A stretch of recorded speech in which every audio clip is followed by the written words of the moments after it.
For today's episode, overnight sa Hagonoy, Bulacan para mamili ng mga fresh na seafood sa pondohan. Ito niya kasi malalaki.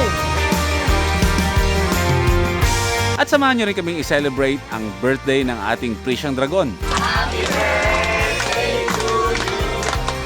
Happy birthday to you. At hindi lang yon. Pwede nyo ba akong samahan sa ospital?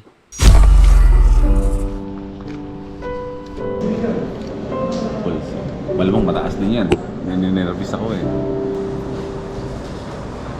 May effect ba yun pag kinakabahan ako? God.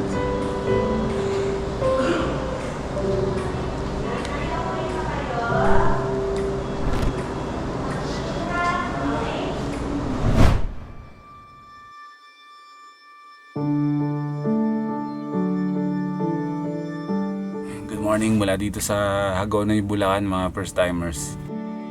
Ganda na simbahan nila dito.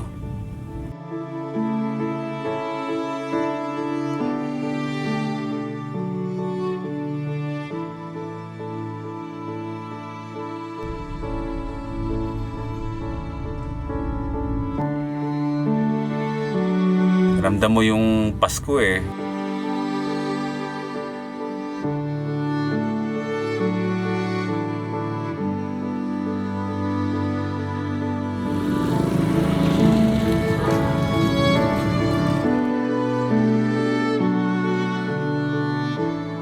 Napakaganda. Napakaganda ng vibe.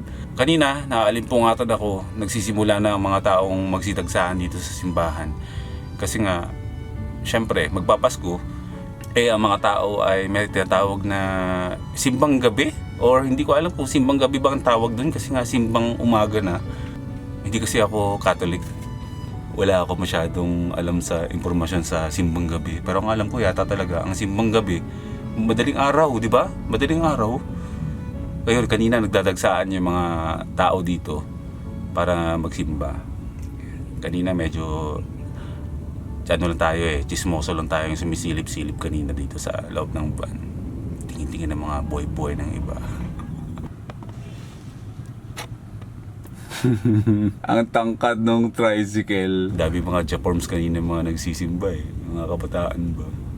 Yung para bang so, meron akong gusto sabihin, baka magalit sa akin mga taga-Hagonoy eh. Gusto ko sabihin, yung parang hindi naman talaga nagsisimba. Kung saan ang simbang gabi, doon magsisimba. Kasi parang hindi naman magsisimba, mga chichicks lang dito. Sorry. Good morning!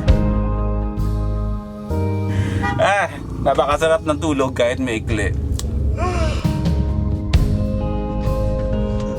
First time ko matulog sa publikong lugar dito sa Hagonoy, Bulacan. Andito na nga pala tayo. Para lang tayo nag-teleport, no? Kahit na walang lamig tayong naramdaman. Ayos lang. From Laguna to Bulacan real quick. Ganun lang tayo kabilis. Malalayo na at mabibilis na ang mga facing ng mga pangyayari natin ngayon. Oh yeah. Wala na. Patay na yung mga ilaw kanina.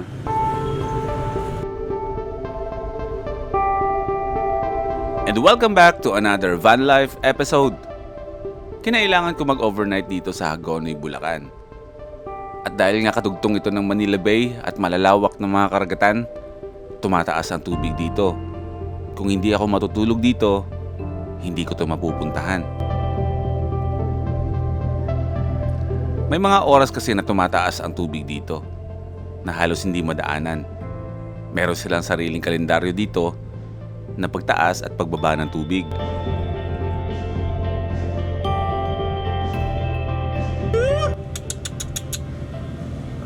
Ay, may may-ari pala. Kala ko walang may-ari, dadamputin ko na sana. Tignan nyo sa mirror ko ha.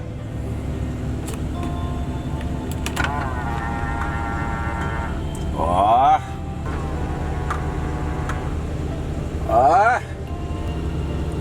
Good morning. Ang dahilan kung bakit nandito tayo ngayon sa Hagonoy, Bulacan ay para mamili ng mga seafood na ihanda sa birthday ng ating dragon. Ito nakikita nyo sa drone, iyan yung tinatawag na pondohan ng Hagonoy. Diyan tayo makakabili ng mga fresh na mga isda na kakahuli lang ba sa malawak na katubigan ng Manila Bay. Diyan yung binabagsak, tapos saka ikakalat yan sa mga palengke dito sa Bulacan. Minsan nga lumalayo pa yun, lumalabas pa ng Bulacan yung mga isda dito. Pero ang mga sugpo dito, bibihira mo lang makita talaga sa palengke. Kasi nga lahat ng mga harvest ng mga sugpo dito, mismong may-ari na ng mga fish farm ang may hawak ng mga sugpo. Kaya makakabili tayo nun sa mga tao-tao na. Hello po! May mga first timers tayo dito. Hello po! Dito po yung palabas? Pabalik? Sige po. Salamat. Kasadik, dito ako sa lugar mo. Hindi ko alam kung bakit gustong-gusto ni Trisha ng sugpo ayaw niya dati ng hipon. Tapos yung talaba, doon yung pamanda palabas. Babalik ulit ako sa simbahan kasi kanina meron akong kausap dito pagising, si Sir Jaime, na solid first timer talaga. Medyo nahihiya sumama sa vlog. Dapat bibili na ako ng talaba. Pipick upin daw niya. Iregalo daw niya kay Prisha, siya daw bibili. Dalawang sako. Tigisa kayo. Tigisa kami. Mabait naman. Sabi hindi kayo tatanggi. Niready ko na yan, yung ating lagayan. Mukhang kailangan ko magbukas ng bintana hanggang hanggang Laguna. Makahamoy seafood yung loob ng sasakyan ko. Sir, maraming salamat Thank you. Anong message mo kay Prisha? Happy birthday. Ayun, maraming salamat po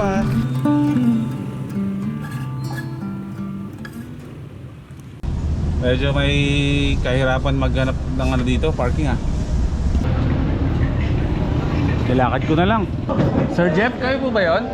Okay. Ikaw lang sa dig. Ito yung mga yung mga bangka na pumapalaot para manghuli ng isda. Yan, tapos dito dinadala sa pondohan ng mga buhay. Gusto niya kasi malalaki. Malaki Nabiyayaan tayo ng 3 bangus, guys. Thank you, bro Jeff. Ayan, meron na tayong sugpo pang satisfy ng cravings ni Prishang Dragon.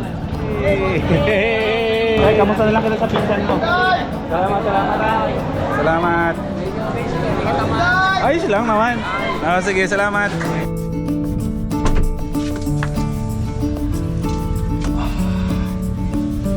Kailangan ko balutin ng plastic para hindi mangamoy.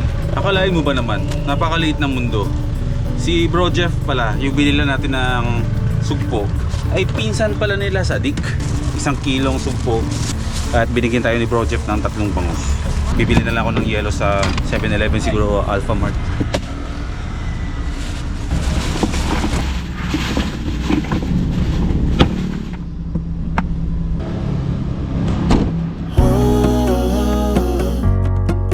Mula Hagonoy, Bulacan, diretso na agad tayo sa Nagcarlan, Laguna. I'm looking up from my window.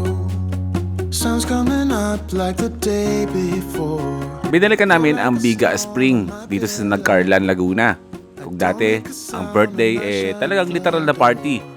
Ngayon, request ni Prisha na simpleng salo-salo lang, basta't importante, kasama ang pamilya. Mahal!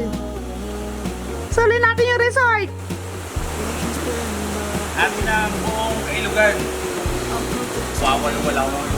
Oh, walwal Tuwat!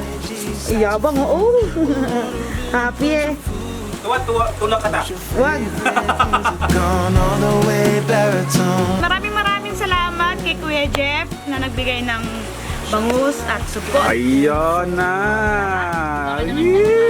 Sana all. Happy birthday! Happy birthday! Tapos si Kuya Jaime sa 2 sakong talaba. Maraming salamat po. Masaya na ako sa ganun. Thank you! How much I want you. Team Manginginom! At you makes my whole Yo!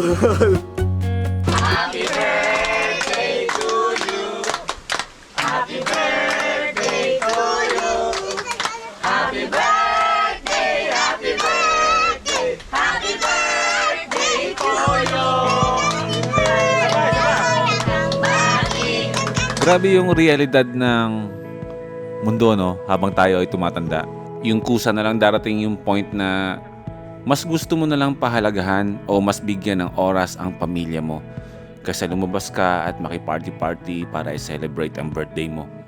Habang tumatanda, sa mga simpleng bagay, nagiging masaya na tayo, hindi tulad ng dati, na kailangan magarbo. Ngayon lang, makita mo lang buo ang pamilya mo, masaya na.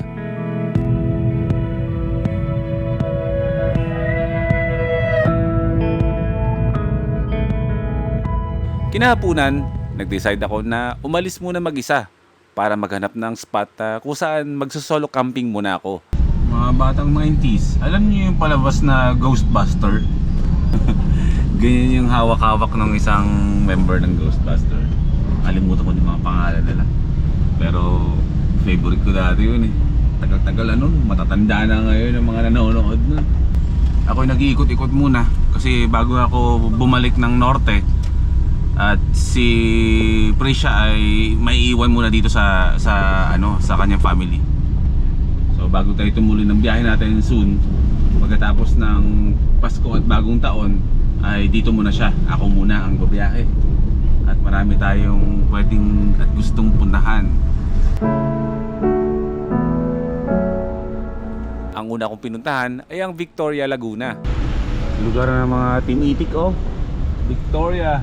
Nagbabakasakali lang ako na baka merong isang spot na pwede nating pagparkan at magbalipas ng gabi. Sa random kong pag-iikot, bigla-bigla na lang akong hindi naging okay. Teka lang.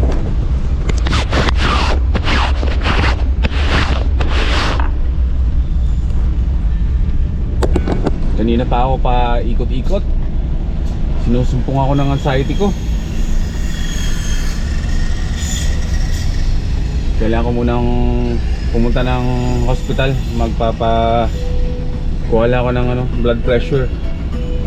Hindi naman ako high blood, pero every time na sinusumpong ako, nag-freak out ako, parang feeling ko high blood ako. Sugod ko lang yung sarili ko muna sa hospital, magpapa-check lang ako ng BP. Ay, hindi ko maintindihan kung bakit every time na may ganito sa akin every time na may magandang nangyayari, may kapalit palagi na hindi maganda, na parang hindi na may bawi agad hindi ko maintindihan, kung hindi ko rin ma-explain kung totoo bang may ganong pangyayari talaga sa buhay. Pero para sa aking kapanatagan ng isipan ay punta pa na akong hospital para hindi ako napaparanoid. Pagkagaling ko ng ospital, sinundo ko si Prisha para samahan ako. Sabi sa akin ng doktor, mag-relax ka muna. Ano may isang hitik na yun? Ayun, nakadapa. Ayun, baby na lang. Medyo malaki to Boy, first time nyo inaatake ng anxiety niya. Ngayon, nagpa-BP doon sa ospital. Normal naman. Sa lahat talaga ng ayaw kong puntahan, ito hospital ang pinaka-ayaw ko sa lahat puntahan. Sa emergency or kahit dyan po sa labas, wala po. Andyan lang talaga. Boss, pwede ba kayo sticker? Bro, naubos na yung sticker ko. Picture na lang, boss. Picture na lang tayo. O sige, tara. Cellphone mo na kaya. Oo, cellphone mo na lahat tayo. Shoutout muna dito, nagbablog ako Shoutout muna sa inyo. Shoutout po. Ayan. Thank you mga bro Papacheck lang ako dito ng aking BP. Sige. May parking sir dito sa loob? Sa likod? Sige po. Thank you po. Nanginginig ako sa nervyos. Kasi nga, taas ngayon, syempre, pag na-anxiety ka, yung tubog ng puso mo, mabilis. Nagpat-BP, syempre, tataas talaga yun. Kahit na ayoko sa lugar na to, kailangan kong gawin. Pag ako high blood, magagamot na ako. Depende sir sa assessment ko. May effect ba yun pag kinakabahan ako? God. Hindi ko maiiwasan na lalo akong kabahan. Kasi sa loob ng ospital nagsimula ang lahat ng ito. Kaya every time na nakakita ako ng ospital, hanggat maaari, hindi ko tinitignan. Pinagpahinga muna siya kasi nawala yung normal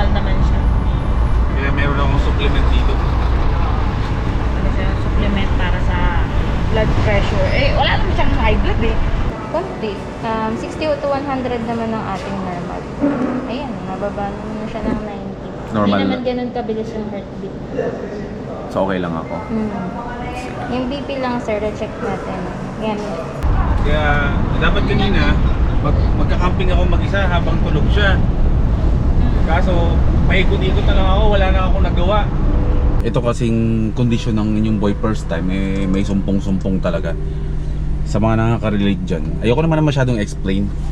Gusto ko lang maintindihan nyo, hinatid ko yung sarili ko sa ospital. Kasi may sumpong ako. Pero may mga tao na nakaka-relate sa ganitong sitwasyon. Ito ay tinatago ko pa dati pa. Pero ngayon, nag-speak up na rin ako kung ano yung condition ko. Kasi hindi lang naman kasi akong dumadanas ng ganito. Gusto ko rin malaman ng iba na yung mga tulad ko na may mga pinagdadaanan ng ganito ay magkaroon din ba ng boses para mag-speak up nang hindi nililihim. Ganito mga kaibigan ko. Lahat mga kaibigan ko. Si General, si Yomamen, yan. Sila Bankada. At kung sino-sino marami ako mga kaibigan, circle of friends ko na ganito yung sitwasyon tulad sa akin. Kami lang yung nagkakaintindihan sa sitwasyon namin. Pero maraming nanonood dyan na ganito rin din yung sitwasyon. Ang kondisyon ko is same with ating idolo na si Jiong. May ganito rin si Jiong. Kaya gusto namin palagi ng outdoor activities. Gusto namin lagi busy. Bawal sa amin ang matenga ng nakaupo lang at walang ginagawa. Hindi po pwede sa amin yung ganon kasi nag-overthink kami ng sobra. Ngayon kakalmahin ko lang ang ating sarili. Magpapalamig lang ako dito kasi pumasok ako ng ospital, sobrang nervous ko eh. Kaya normal is 120 over 80, 140 over 80 ako. Sabi ng doktor, baka kasi kinakabahan ka lang, ninenervous ka eh, mabilis yung pintig. Pero yung heartbeat ko, all goods naman, maayos naman. Bumabagsak, mataas pero bumabagsak. Kasi nga mabilis yung tibok ng puso ko kasi kinakabahan ako. Babalik na lang ako, magpapalamig na ako dito. Inulan daw ako ng tubig para may mas-masan and then ulitin daw din doon. At kung ano man ang kainat na nito, ready na ako. At kung hindi man, edi yun na yung hudyat na magiging okay ako palagi. Kasi kaya ako walang hibang hinahangad palagi kundi maging masaya at maging positive. Kasi sa ganitong lagay ng aking kondisyon ng aking isipan, ng aming mga isipan. Mostly lahat ng mga taong mahilig sa outdoors, sa adventures or sa nature, 80% niyan. Kaya ko yan, ka circle of ano yan. Basta, papahinga lang ako magre-relax lang ako. Tapos balik tayo doon ulit sa loob. Lord, sana wag naman. Kaya every time na nagkakaganito ako, yung mga kaibigan ko, always on the rescue. Doon tayo nakakuha ng ng kaginhawaan, saka yung panatag na loob sa sarili natin. Kaya pansin mo pagka nasa ganyang lugar tayo, nasa city tayo, iba yung sumpong sa atin. Oo, kapag ako ay namumuhay sa city, I mean, nagtatagal ako sa city, ganito talaga. Pero pag ako ay nasa probinsya, napapaligiran ng, ikaw rin ganyan ka rin, napapaligiran ng magandang tanawin, masarap na hangin, normal ka eh. Pero pag nilamong ka na ng traffic, Kaya na. oh, dala din to siguro bro, ng mga ilang araw akong pabalik-balik ng south na lagi akong binubuli sa daan. Oo. Nagtitimpi ako. Baka naiipon kasi yung mo kasi sobrang timpi mo na. Oo. Naiipon yung mga inis mo ba kaya ikaw naapektuhan ngayon? Oo. Yung inhaler. Oo, ito. Ayun, meron ako niyan dito. Ito. Meron pa nga akong pula eh. Tayo. Oh, may pula pa nga ako eh. Pakita mo dito, pakita mo sa kanila. Oh! Pareho, di ba? Ay, ito. Oh. Meron kaming mga ganyan. Dato. Sinisinghot ko ngayon kasi dito na naman ako sa bahay. Inaatake rin ako kaya kailangan ko ng ganito din. Buti na lang mabait yung doktor. Tsaka yung doktor naman kasi naiintindihan yung mga ganitong sitwasyon. Hindi ka nila kukontrahin sa nararamdaman. Kaya ngayon, ang isang patunay na hindi talaga si boy first time para sa syudad. May nararapat na lugar talagang dapat kalagyan ang isang boy first time. At hindi sa syudad yun. Mong isipin. Yun ang dapat isipin. O kung gaano tayo kagandang lalaki. At ayun, magiging normal na ipakiramdam mo nun. At kahit ganito ang kondisyon ng boy first time nyo, pinagpala pa rin ako. Kasi meron ako mga kaibigan na andyan, handang sumaklolo o mag-comfort sa akin kapag ako ay nagkakaganito. At syempre, ang pinakamahalaga sa lahat niyan, nandiyan kayong mga first timers. Kasi kung wala kayo, maaari. Posibleng hindi na rin ako nagbo-vlog. Kasi umabot na rin ako sa point na gusto ko na rin itigil to dahil sa ganito. Pero talagang ito yung pag-vlog na to at pagta-travel natin ang gamot ko dito eh. Kaya sama-sama tayong lahat dito. Kayo ang nagbibigay ng lakas sa akin. Ay kayo lumabas kaming dalawa. Pagkatapos na mag-away ka. Diba, birthday ko, inaway ako. Hindi kita inaaway! Diba? Ito kasi, pag nagalit siya, pag ako rin nagalit, ako na yung mga away. Tulungan mo kung maganap ng pagkain. Turo mo anong dahilan kung ba tayo nag-away. Hindi. Walang Ako ang laging tama. Ayun, kayo na. Oo, dragon ka eh. Di ba paano kasi? Ako na magkikwento. Hindi, huwag may kwento. Kikwento ko. Kwento. Kasi guys, marunong pa siya sa nagdadrive ng motor. Hindi guys, pag may trauma ka kasi, di ba? Ganun yun eh. Hindi mo naintindihan pag may trauma ka, naangkas ka. Lumiliko lang naman kami ng banayad. Eh, Natakot bakit? sa truck, ang layo-layo pa ng truck, gumaywang-gaywang yung motor namin. Dapat sa susunod, kapag ikaw ay sumasakay sa akin, mag-relax ka. Mahal, hindi mo mawawala sa akin yun kasi nga may trauma nga ako. Eh di huwag kang sumakay sa akin. Kaya nga ayokong sumakay sa'yo, di ba? Sabi ko sa'yo magbantayo, gusto mo motor. Ay, dapat pinilit mo yung van. Ano, sinasakit tayo na yung sisi, oh. Sa akin pa yun yung sisi. O sana na, kumain na tayo. Kakain ka ulit. Hindi na ako kakain. Kakain ka ulit. Kumain na ako eh. Sabi ko sa inyo eh, ganito kami sa totoong buhay. Ganito kami sa totoong buhay. Yung birthday ko, kagabi. Sinira mo birthday ko, hindi mo pa pinatapos. Isa to sa realidad na talagang dragon to. Ba't ako na naman? Bakit? Dragon ka naman. Kaya nga tawag sa'yo ng mga tao, dragon eh. Ito na, kumain na baka maubos akong gulay. O sana, kain muna tayo. Labas ka na. Kain ko muna ng kumain. Kailangan ko daw kasi mag-relax, sabi ng doktor. Mag-relax lang daw ako. Yung blood pressure ko naman is normal lang naman daw sa edad ko. So, ako yung dahilan, bakit mataas yung ano mo? Lumayo ka daw sa mga... Oo, talaga lang. Pwede naman gumawa tayo ng isang episode na nagka-camping tayo. Tara. Mag-search tayo mamaya. Sa Laguna tayo, maraming campsite dito eh. Kain na tayo. Kain muna siya. Ikaw, kumain ka na rin. Baka may gulay. Wala nang gulay. So imagine ninyo na kasama nyo palagi ang taong lagi mong kaaway, kabate, or sa madaling salita, asot pusa talaga kayo. So imagine ninyo yung ganun. Alam nyo, sa totoong buhay, mga first timers, wala namang perpektong relasyon eh. Doon naman kami talagang asot pusa sa totoong buhay. Pero doon kami mas lumalalim eh. Doon kami mas nagiging mas matibay kung tawagin sa mga ganyang sitwasyon kasi wala namang perpektong relasyon. Walang relasyon na palaging masaya.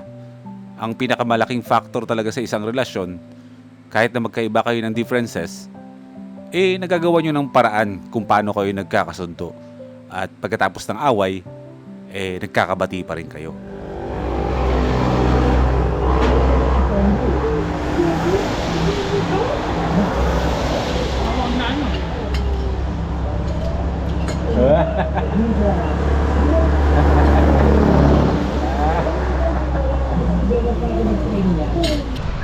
Fresh air, di ba? Iniisip ko kung anong yun eh. Anong bundok ka niyan? Badahaw. Badahaw yan? Next episode ay iniisip namin. Next episode magka-camping kaming dalawa. Kasi ako ibabalik naman ng norte. Kasi nga doon ako magpapasko. Dito siya magpapasko. doon ako mag-New Year, dito rin siya mag-New Year. Pagkatapos ng mga mahalagang mga araw na yon ay itutuloy na namin ang aming biyahe. Pinag-iisipan namin mga first timers kung itutuloy namin to ng mas down south pa o babalik kami ng up north. Ano sa tingin mo? Siguro, gumawa tayo ng ilang episode dito. Pero gusto mong bumalik ng up north, no? Oo naman. Kasi hinahanap ng mga katawan namin yung lamig ng lugar. Kumbaga parang sapat naman na napunta kami ng south dito sa Laguna. Malamig naman dito. Kaso nga lang, siguro nga dahil nga nagkakaganito rin ako, tulungan niyo mo kami mga ano. Total naman kami naman dito ay hindi naman na, kasi kami dito sobrang random lang ng gagawin kasi namin. So makikinig din kami sa inyo sa mga comment section ninyo kung saan ba niyo gustong mapunta. Pero ipapauna na namin sa inyo na bababa kami nag-Visayas and Mindanao sa 2025 yun. As in matagal na biyahe talaga yun na halos hindi na kami umuwi, nandito lang talaga din kami nakatira sa sasakyan. Ngayon pinag-iisipan namin kung idediretso namin down south or babalik tayo ng kabundukan ng Luzon. Comment kayo dyan sa comment section mga first timers kung ano yung gusto nyo mapanood, kasi namimiss namin yung lamig, hinahanap ng mga katawan namin. At kaya ako nagkakaganito kasi nga wala ako sa malamig na lugar. Nasa syudad tayo eh. Problema ko talaga yun kapag ako ay nasa syudad, hindi kaya ng aking ano. Ikaw gusto mo ba magbalik ng ano? Oo. Norte? Oo.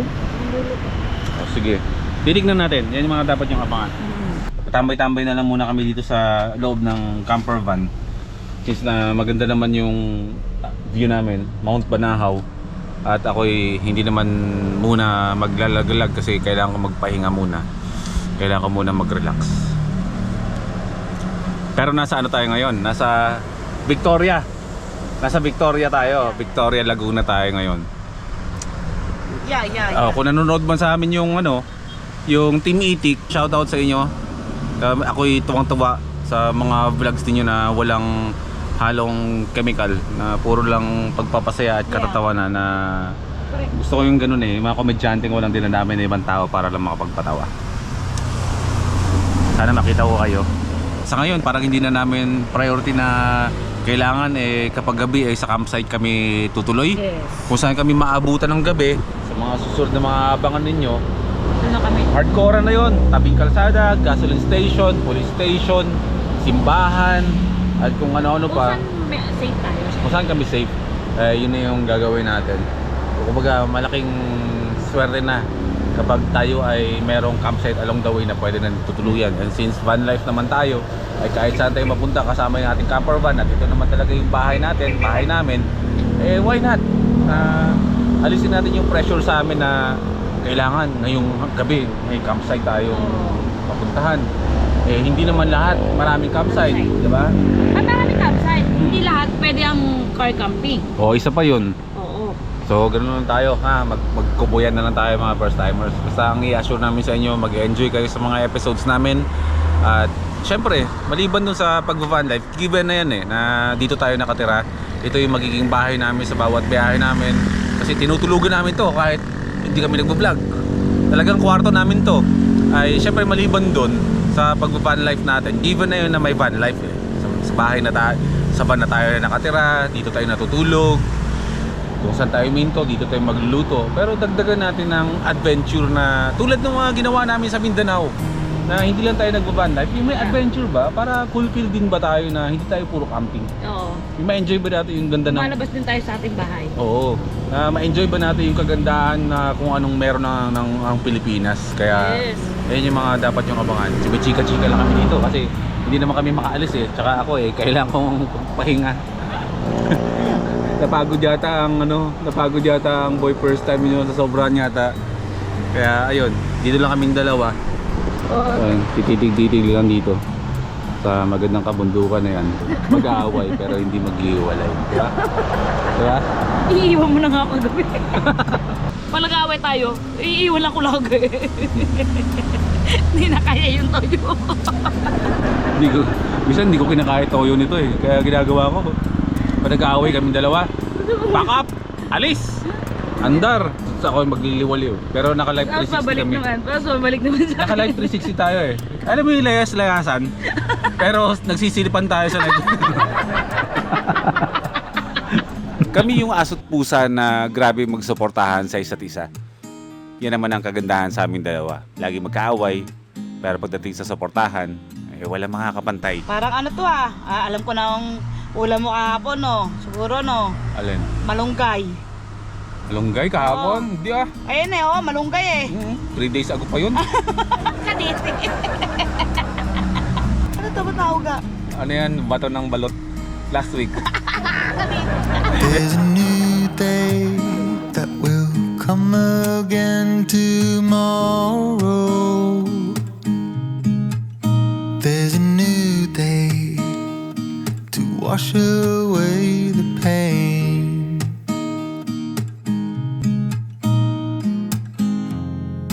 Darling, you've got to keep holding on through the night. If only just